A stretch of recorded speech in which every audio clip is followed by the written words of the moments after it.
శ్రీకృష్ణ పరబ్రహ్మణే నమః. ప్రియ భగవద్బంధువులారా, గీతాచార్యుడు ఉపదేశించినటువంటి శ్రీమద్భగవద్గీతలో 15వ అధ్యాయంలో 15వ శ్లోకాన్ని మనం చూస్తున్నాం.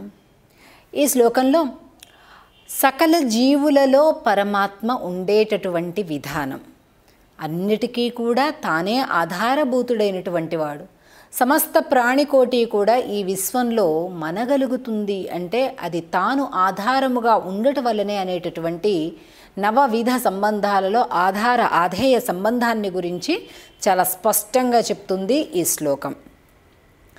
సర్వస్య చాహం హృది సన్నివిష్టః మత్తస్మృతిర్జ్ఞానమపోహనంచ వేదైశ్చ సర్వైరహమేవ వేద్యః వేదాంతకృద్వేదవిదేవ చాహం. అహం సర్వస్య హృది సన్నివిష్టః.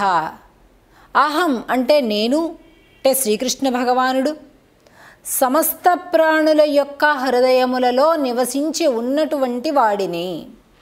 అంటే సమస్త ప్రాణికోటిలు, పిల్లి, కుక్క, నక్క, ఆవు, మనిషి, అసలు ఈ తారతమ్యాలే లేవు. సకల ప్రాణికోటిలో కూడా వారి వారి హృదయములలో నేను ఆధారభూతుడనై నిలచి వారిని నిలుపుతున్నాను.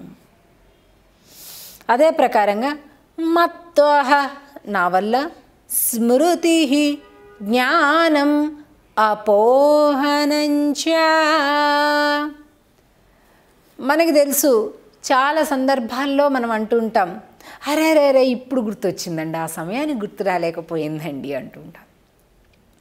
మరొకడికి బ్రహ్మాండంగా ఆలోచనలు వస్తూ ఉంటాయి, అబ్బా ఎలా ఆలోచిస్తున్నాడు వీడు అని అనిపిస్తూ ఉంటుంది.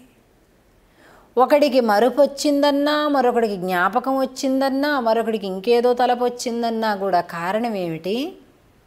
మత్తః నా వల్లనే అని చెప్తున్నాడు. భగవానుడి యొక్క అనుగ్రహ నిగ్రహాల చేతనే స్మృతి లేకపోతే మరపు అనేటటువంటివి కలగడం, జ్ఞానము నిలవడం, ఇవన్నీ కూడా జరిగేది వాడి యొక్క సంకల్పం మూలంగానే తప్ప నువ్వు ప్రయత్నిస్తే జరిగేటటువంటివి కాదు. ఆ శక్తిని ఇచ్చేటటువంటి వాడు వాడిని ప్రార్థించు, శోధించు, సాధించుకో. కానీ ఆ శక్తి మాత్రం భగవానుడే కదండి. మత్తః స్మృతి జ్ఞానం అపోహనంచ వేదైశ్చ సర్వైరహమేవ వేద్యః వేదాంతకృత్ వేదవిదేవ చాహం. వేదముల యొక్క సృష్టికర్త, వేదముల యొక్క వాక్ రూపము నేనే. వేదములను రచింప చేసినది కూడా నా శక్తియే. అంటే వేదములు ఒక మనుష్యుల చేత రచింపబడినటువంటివి కావు అనే విషయం మనకు అర్థమవుతుంది. అంటే మనిషిగతమైనటువంటి దోషాలు, మనకిష్టమైన వాళ్ళ గురించి కొద్దిగా ఎక్కువ రాస్తాం, మనకిష్టం లేకపోతే ఉన్న గొప్పతనం తగ్గించి కాస్త తక్కువ చెప్తూ ఉంటాం కదండి. మనిషి తనకి ప్రీతికరమైనటువంటి వ్యక్తిని గురించినటువంటి ప్రవర్తన ఒకటి ఉంటుంది, తనకి శత్రువు అయినటువంటి వాడి పట్ల ఉండే ప్రవర్తన మరొకటి ఉంటుంది. కానీ మరి వేదాల్లో కూడా ఇలా ఎక్కువ తక్కువ చేయటం ఇలాంటివన్నీ కూడా ఉన్నాయా అంటే అలాంటివేమీ కూడా లేవు. ఎందుకంటే ఇది పరమాత్మగతమైనటువంటిది తప్ప మనుష్యగతమైనటువంటిది కాదు. మనుష్యుల చేత నిర్మింపబడినటువంటిది కాదు ఈ వేదాలు అని మనకు అర్థమవుతుంది. సర్వస్య చాహం హృది సన్నివిష్టః వేదాంతకృద్వేదవిదేవ చాహం. సర్వస్య చాహం వేదాంతకృత్ వేదవిదేవ చాహం. ఈ వేదములన్నింటినీ కూడా చదవడం ద్వారా మనం తెలుసుకోవలసినది ఏమిటి? పరమాత్మ యొక్క తత్వం, పరమాత్మ యొక్క సృష్టితత్వం, పరమాత్మ యొక్క రక్షణ విధానం, పరమాత్మ యొక్క ప్రళయస్థితి కార్యం, ఇవన్నీ కూడా మనం తెలుసుకోవాలి. కనుక ఈ వేదాలన్నింటినీ కూడా చదివి అర్థం చేసుకొని నువ్వు తెలుసుకోవాల్సినటువంటి విషయం ఏమిటి అంటే ఇది. సమస్త ప్రాణులకి కూడా హృదయస్థానంలో ఉండేటటువంటి వాడిని నేను. నా వల్లనే ఈ జీవులందరికీ కూడా జ్ఞాపక శక్తి, జ్ఞానము అంటే తెలివి, మతిమరుపు ఇవన్నీ కూడా కలిగేటటువంటిది నా వల్లనే. వేదములన్నిటి చేత తెలియతగినటువంటి వాడను నేను. అంటే ఈ వేదం చదివాం, ఆ మంత్రం చదివాం, ఆ సంహిత చదివాం, ఇది చదివాం, అది చదివాం. ఏమండి ఇంత చదివినందువల్ల ఏంటి అసలు విషయం అంటే భగవత్ శక్తిని తెలుసుకో. భగవత్ శక్తిని తెలుసుకోవటమే వేద అధ్యయనం.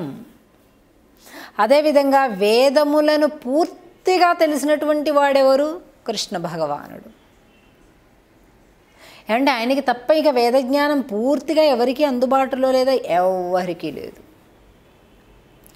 ఇలా జన్మ పరమాత్మ అనేటటువంటి వాడు అందరి యొక్క జన్మ హక్కే. కానీ ఈ కులం మా ఒక్క కులానికే భగవంతుడు సొంతం, మీ కులానికి భగవంతుడు దూరం, మేం చెబితే భగవంతుడు మీకు అందుతాడు, మేం చెబితే భగవంతుడు అనుగ్రహం మీకు వస్తుంది, ఇవన్నీ కూడా తప్పండి. ప్రతి ఒక్కరి హృదయాలలో తాను ఉన్నాను అని చెప్తున్నాడు.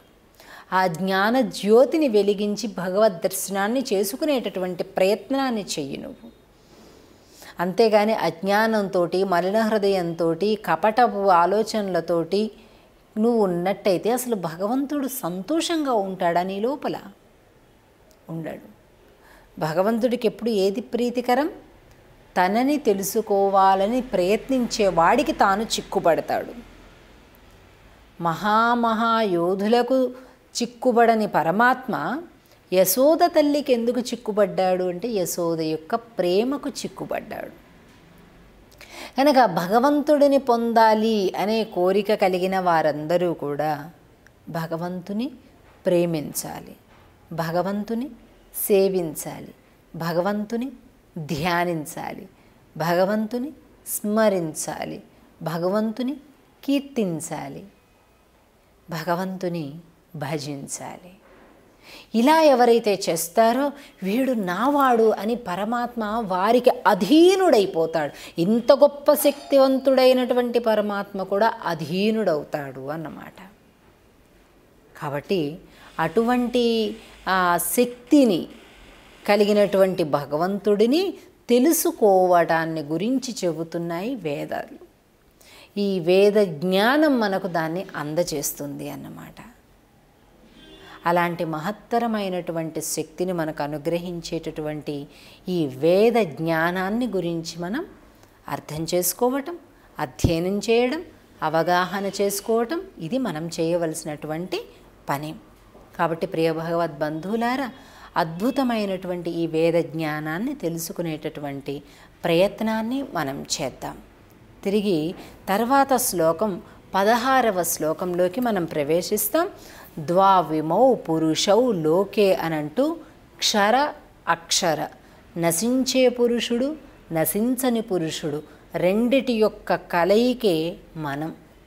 కాబట్టి అక్షర పురుషుడెవరో, అక్షర పురుషుడెవరో తెలుసుకుందాం తర్వాత శ్లోకంలో. శ్రీకృష్ణ పరబ్రహ్మణే నమః.